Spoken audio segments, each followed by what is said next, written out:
because of what we're doing with it is an arithmetic series.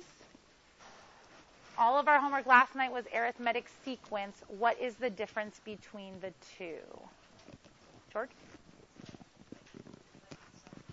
Good. It's the sum of it. It basically is the same as before. You have a list. You have a first term, a second term, a third term. It's arithmetic because there's a common difference. But instead of just making a list, you actually want to add it all together and get a single sum. That's what makes it a series, okay? So arithmetic series just means we're adding up everything from the arithmetic sequence. They can be finite or they can be infinite, okay? Finite means they end. Infinite means that they do not end, okay?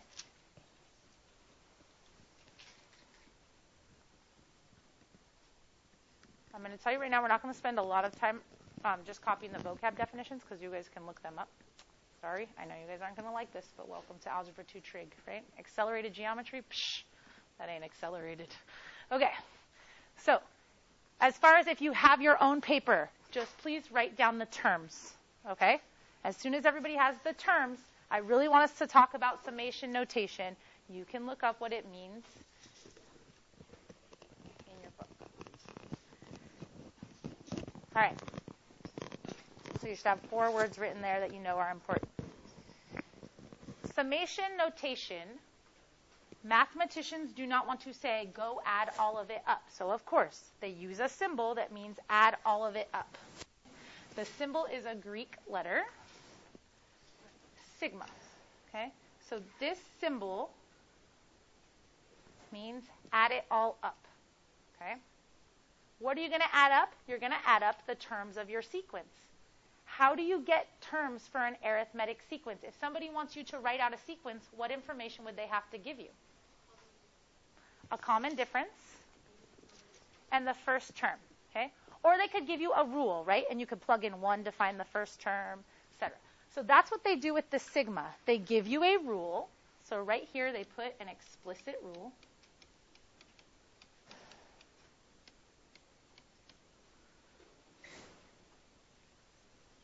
So, for example,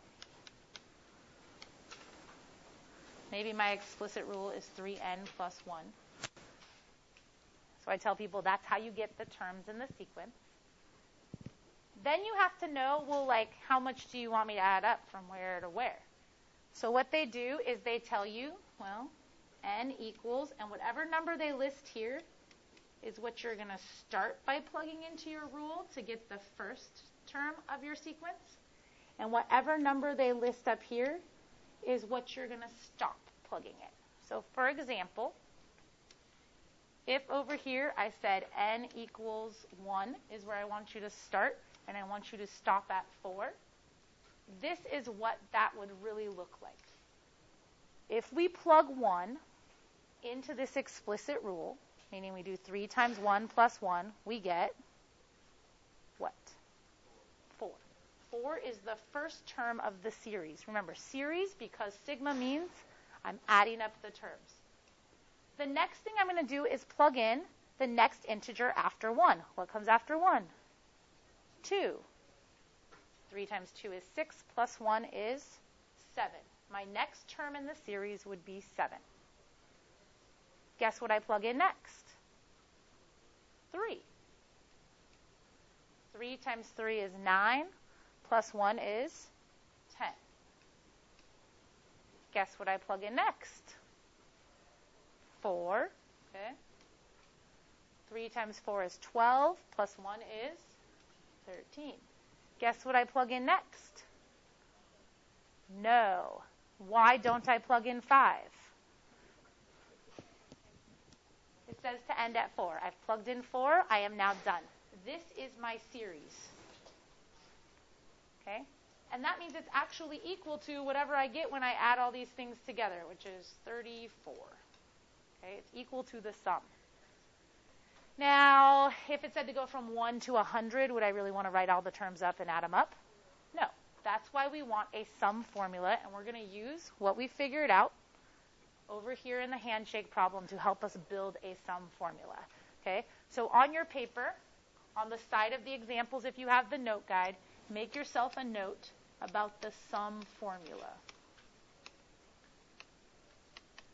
So first they use S with a little n next to it. So A with a little n meant you were finding a certain term, the nth term of your sequence.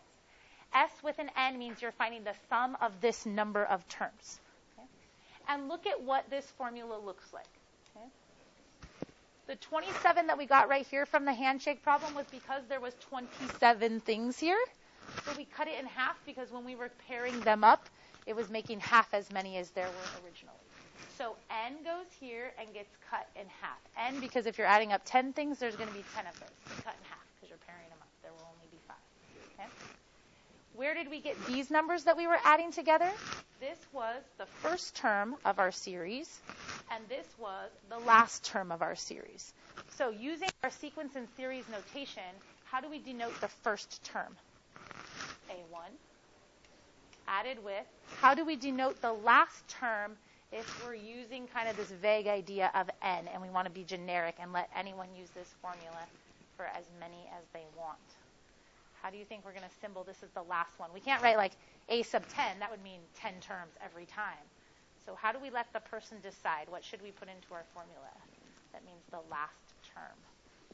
I see the hands up here. I'm just seeing if there's some other people. I totally appreciate that.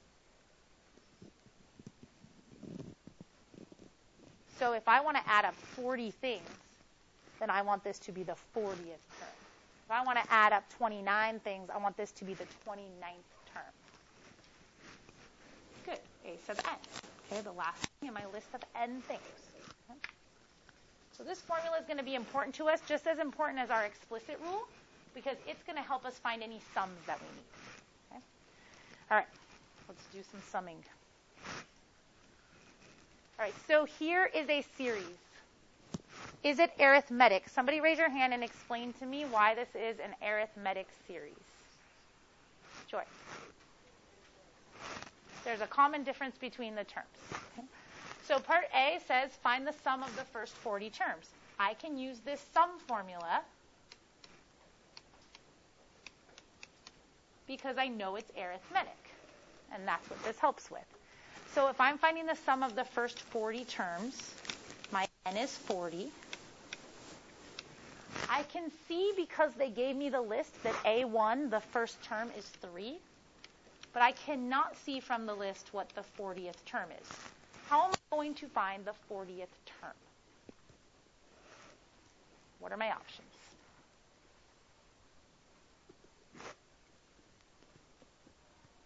If you were taking a test, you would try something to figure out the 40th term. What would you do? Yes? Okay, but we have an S in here, too. I can't solve it as it is right now for A. I can find A some way. How are we going to find the 40th term, A sub 40? Good. We're going to use the explicit rule. The explicit rule finds A's for me when I have N's to plug in. So I need to take a little side trip, okay? And I need to think about that explicit formula.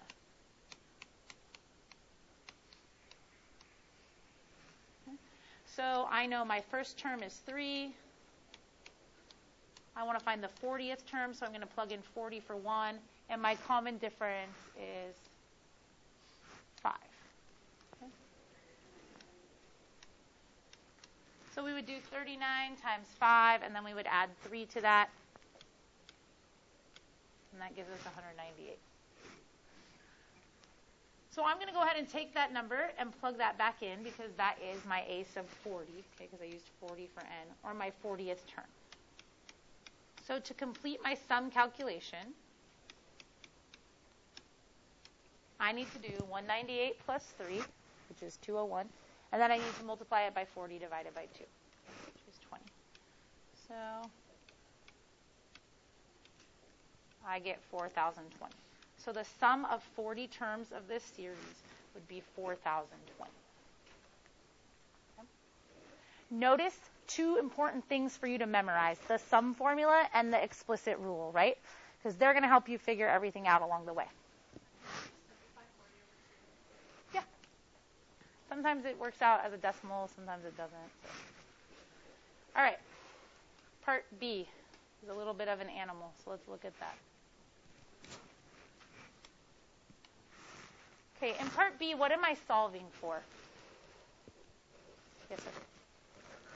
the term number, or n, okay? But they've given me the sum. I see the series. It's still the same one. It's still arithmetic. So I'm still using this sum formula. But I don't know what n is. Okay, I don't know how many terms were added up to obtain that sum.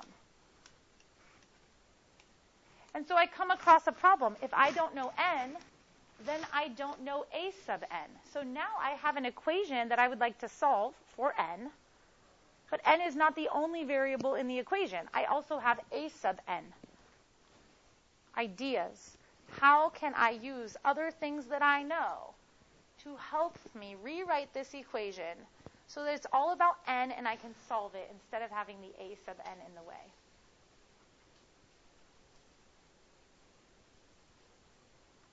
Do you know anything that allows you to replace a sub n with something that only depends on n, so that all of the variables in the problem have n? Yes? Not the common difference. Yes? Not the recursive formula. It uses a sub n minus 1. Yes? No? So what did we do with the other problem when we were stuck at a sub 40? How did we go find a sub 40?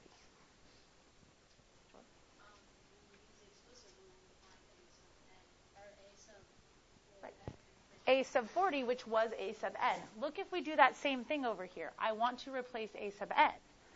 Well, a sub n in this problem is equal to 3 plus n minus 1 times the common difference of 5. Okay? Or, if I clean that up a little bit, some of you wrote this in this form on your homework, I get 5n minus 2. This isn't perfect. I don't know a number that I can plug in for an, but I would rather replace an with 5n minus 2 because at least it's then all n's, and I have a chance to solve the problem. So I'm going to go ahead and I'm going to replace in this equation a sub n with 5n minus 2, which I got from using the explicit formula. So this is going to get a little bit ugly. Any ideas what you guys want to do next to solve it? All right, I'm going to walk you through the steps of solving, but I'm going to have a request. If you don't understand how to solve something in here, I want you to ask me after class. It's total algebra 1. And it's not that I don't care that you don't know. It's that I need people to be able to see the result. Okay, so the first thing I'm going to do is multiply both sides of the equation by 2. That will get rid of my fractions. This is my choice, okay? So I have 1,140, and then I'm going to distribute this n. So I have 5n squared plus n. I'm going to bring the 1,140 to the right side of the equation. Okay. What type of equation is this?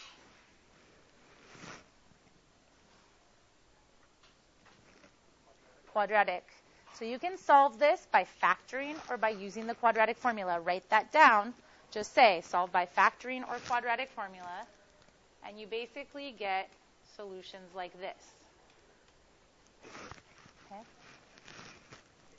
I'm not doing the algebra 1 because I need to teach you guys how to do sequences and series, okay? So one of these answers makes sense and one doesn't. What does n represent for us? A term. How many terms, right? Can you have a negative number of terms or a fractional number of terms? No. So anytime I get an answer that has a decimal portion or negative for n, that doesn't make sense in this context, okay? So that means the only solution that's valid is the 15, okay? And that means that n will equal 15, or 15 terms will add up to 570. Okay? Again, I know there's a bunch of algebra in there. I know you might be a little rusty, but we need to get to the sequence series stuff. Okay? All right. Those of you that have the note guide, I'm going to skip example 2 for now. If we have a couple minutes at the end, we'll come back. But I want us to do one of these sigma notation problems because in my experience, that is where people suffer the most. And I want to explicitly look at part B. Sorry that it's spaced weird. I don't know why. Okay. So we already know how we can write out the whole sequence of things and add them up, or the whole series of things and add them up. But I don't want to add them all up. Because what if it's like from 1 to 1,000,000 or something? I don't want to write out 1,000,000 terms and add them up. Okay? If the rule right here, if the explicit rule is linear, okay, n is to the first power, like mx plus b style, then it's arithmetic, like our stacking cups, that kind of thing.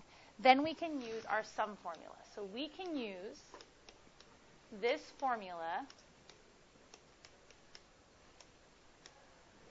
to solve the problem. We just have to know what n, a1, and an are. Okay? So if I look at n, it says start by plugging in 4. It doesn't want me to plug in 1 first. That's a little bit different. Look at what happens when I plug in 4 to the rule. Okay? I get 4. Okay? What part of my formula am I going to plug this in for? Yeah. A1. It's kind of weird. I get it. You're like, no, you plugged in 4. It's A4. Well, in the entire list, it's in A4. But what do they want me to add up? Only from 4 forward. So it's like the 4th term is really becoming our 1st term in this problem. Okay? So that's going to be 4. How am I going to find the last term that I want to use in my formula? Sandy? Wants me to end at 12. So I'm going to go ahead and plug in 12. Oops. I'm doing a lot of math in my head and not actually writing down what I'm telling you guys to write down. So 8 minus 12 is negative 4. I know that adds up to 0 and we could be done, but we need to talk a little bit about this. How many things are we adding together if we're adding up from the 4th spot to the 12th spot? How many terms are being summed? 8. Okay, so how many people agree with that? 8. Okay, let me throw you for a little loop. When I assign you problems 1 through 8 for homework, how many problems are you doing? No. 8. But is 8 minus 1 equal to 8? No. So when you subtract, it does not account for both ends. But do you do problem 1 and problem 8, both of the endpoints? Yes, but 8 minus 1 is 7 because it's not counting one of those. Okay? So when you do, oh, this is 8 things because you're doing 12 minus 4, that's great. But did you use 4 and also use 12? Yeah, so when you figure out n, you can't just do 12 minus 4 and get 8. What do you have to do to that afterwards? Add 1 back on because it's not counting one of those end spots that you were using. Okay, so this is really the sum of 9 different things. In our case, because this adds to make 0, we're going to get 0. It can add up to 0. It has some positive things and some negative things that ended up all canceling each other out, and it added up to 0. Oh, well. Okay? That's fine. All right? Okay, we're going to look at the setup for the second one. We don't need to do the second one. Okay? My note guides are very ambitious. Okay? This is enough for you to understand series. We have the sum formula. We have sigma notation. But I want us to set this up so we can see how to use it. So in this formula, notice that they're giving you an A1, an AN, and a sum. Okay? So they're basically giving you everything you could use in your sum formula. I know I'm doing this quickly. Again, we don't have to do this one. You could do it, but just to give you this setup. Could you solve this equation for n? Yes? Okay. Something. Let's see.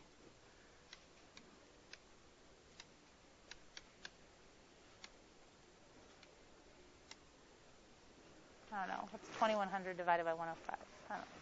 I don't know big numbers. Let's see.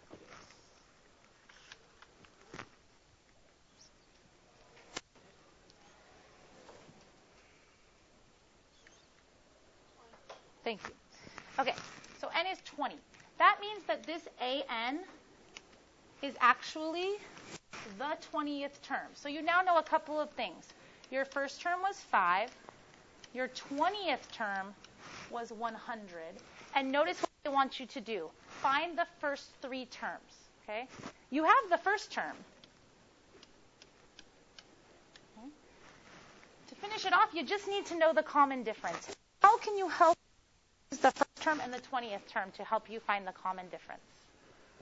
You could have done this in the homework last night. Yeah, Kira.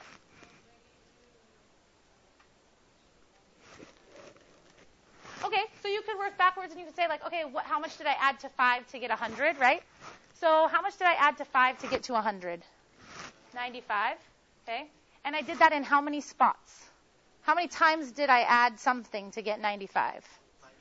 19 times, right? To go from the 1st to the 20th. So if I had to add, 95, but I did that, this calculator, so 5. So this tells me my common difference is 5. That's totally one way to do it. Anybody have another way you could have done it? Yes. Yeah, Meg, you. Sorry.